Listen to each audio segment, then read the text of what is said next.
Well, over the last few days, um, been thinking a lot about divorce. And I guess what stems the thought is, I think one of the dumbest things I've ever heard was on the radio a few days ago. Um, the person on the radio was stating that the economy evidently has improved, or the economy has gotten better. And how they know that and how they're able to see that is based on the increase in the divorce rate. So basically, the chick said that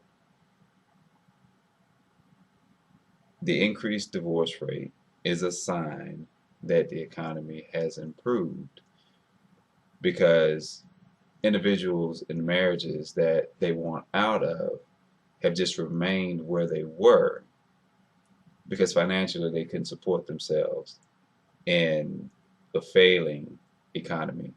So now that the economy has improved, these individuals are more confident and feel that they're better able to support themselves, so they're filing for divorce. That's just stupid. That's dumb. I think the failure of marriage begins before the marriage even takes place. Um, we, I believe, as individuals, fail to respect marriage to start with, in the sense that I don't believe very many people are really taking the time to get to know the individuals they're getting involved with prior to getting married. I myself am guilty of that, not putting in the necessary time it takes to truly get to know an individual inside and out. Good old fashioned courtship,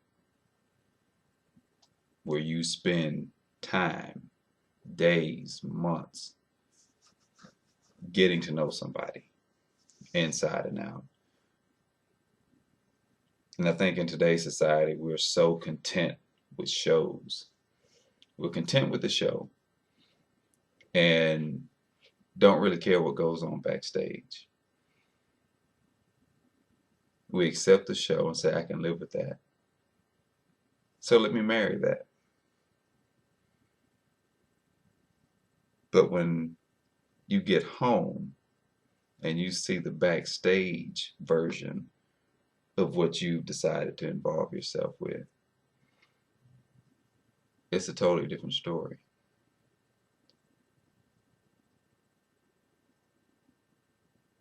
So yeah, I don't think we respect marriage enough on the front end to a point where we can actually improve the concept of marriage, improve the length of marriages in today's society.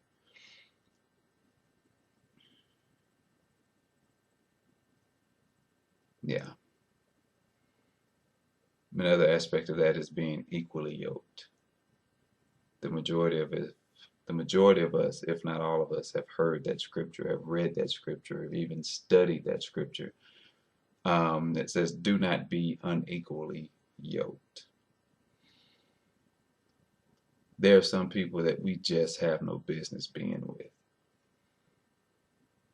And we have to be upfront and honest with ourselves to know exactly what it is we desire and know what it is we cannot stand and tolerate and put up with over a long period of time.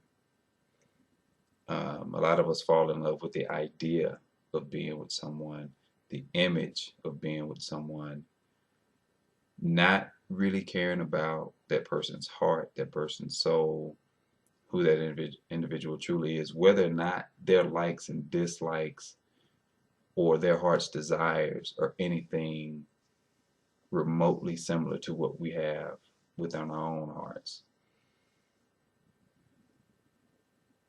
And if we don't know these things, how can we expect a relationship or a marriage to survive when we don't know the individual that we've hitched up with?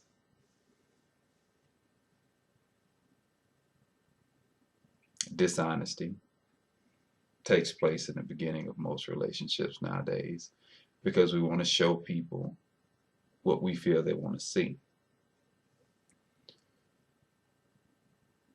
We all should go into a relationship, or if we're starting a relationship or in the beginning stages of a relationship, we should all go into that with a desire to know the inside of that person. They can look good, they can talk good, they can smell good, whatever. The image could be perfect in our eyes. But if that person's heart is rusty, dusty, and all black and dark on the inside, all that outer stuff is not going to matter. I mean, think about it.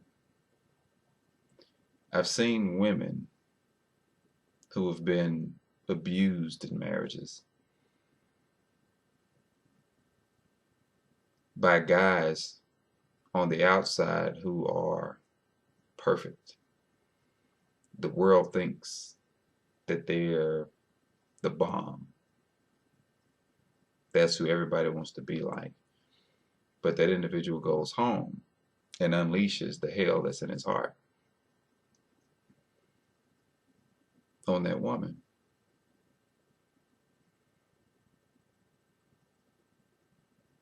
It's crazy. But then again, people are content with the appearance of something great when on the inside it's not great at all. And I guess one thing that I've struggled with in my experience and in my past relationships is being me, or feeling that I can just be the person that I am, have my thoughts, have my desires, and have them respected.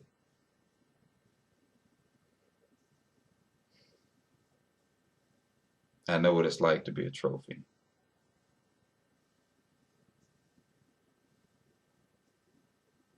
I know exactly what that's like. But to have none of my heart heard, none of my innermost thoughts and feelings respected, to feel that my job is just to look good and to make this image work, when honestly, I'm not about that. Not at all.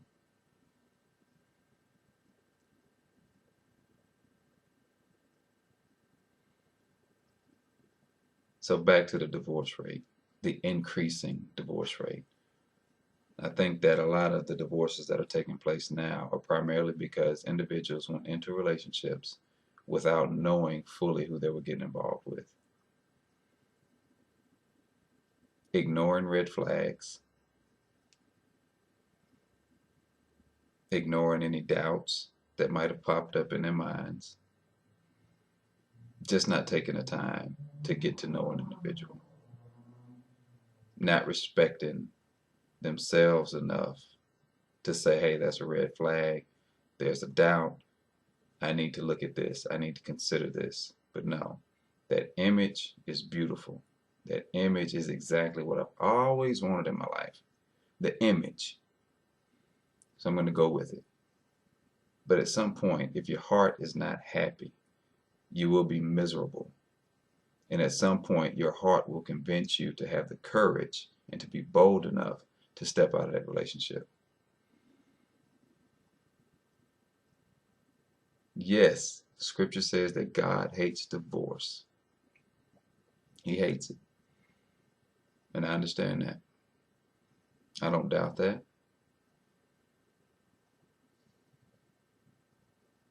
But when we put ourselves into positions that God has not called us to, how can you make something God's will that was never God's will to start with? You're a bad person. I mean, you're a bad dude or you're a bad chick if you're able to take your will and impose it on God's, and God says, okay, I will make that my will. Out your freaking mind to think that kind of crap would fly or that you could justify that nonsense. I look at it this way.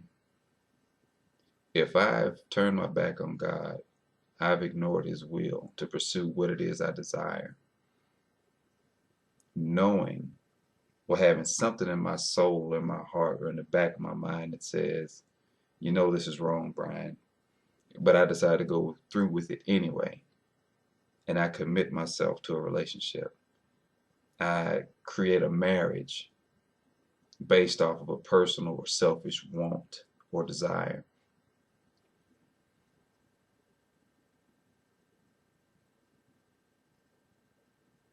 Then that's on me. I can either choose to remain in misery because I done told the world that this is God's will when it wasn't, or I can go spend that time in conference with God in prayer to talk about the situation that I've caused and I've created and say, Lord, I need to get out of this. I know it was me. It wasn't you. It was me that put myself here. And I asked you forgive me for not being obedient in the beginning.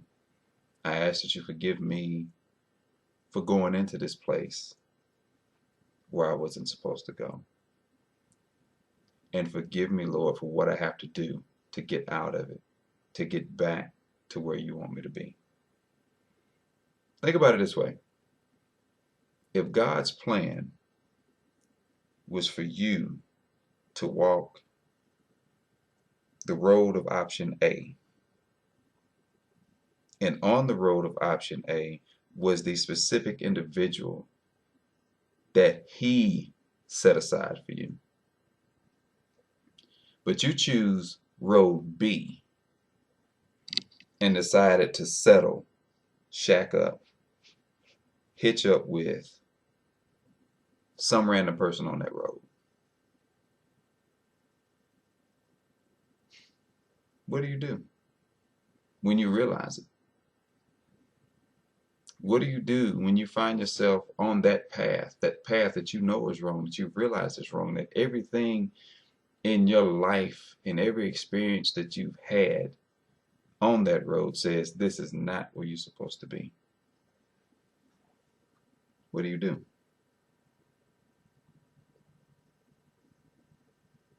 Do you seek counsel?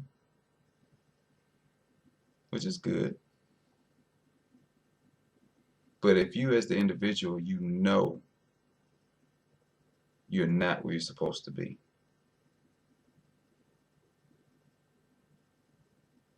why can't it be you that makes that decision to get back on the right track?